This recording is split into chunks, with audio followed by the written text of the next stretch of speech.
Welcome to Pal online centre. বন্ধুরা, তোমাদের জন্য আজকে একটা নতুন ভিডিও নিয়ে চলে এসেছি। তোমাদের জন্য একটা খুশির খবর, আরআরবি এএলপি রিক্রুটমেন্ট 2024 অনলাইনের মাধ্যমে এটা অ্যাপ্লাই করতে হবে। তো কতটি ভ্যাকেন্সি আছে? 5696টা। এটার নাম দিয়েছে RRB ALP online form 2024। Post date 19/1/24 ছেড়েছে। তো 20/1/24 ফর্মটা ফিল আপ শুরু হয়েছে। Recruitment board CEN number 01/2024 notification.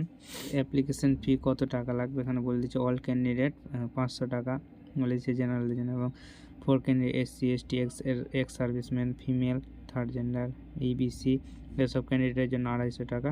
তোমাদের স্টার্টিং ডেট অ্যাপ্লাই অনলাইন 20/1/24 থেকে এবং লাস্ট ডেট 19/2/2024 অবধি ফর্ম ফিল আপটা চলবে তোমাদের। এবং মোটিফিকে 1/7/2024 হিসাবে মিনিমাম এজ লিমিট 18 বছর লাগবে এবং ম্যাক্সিমাম এজ লিমিট 30 বছর।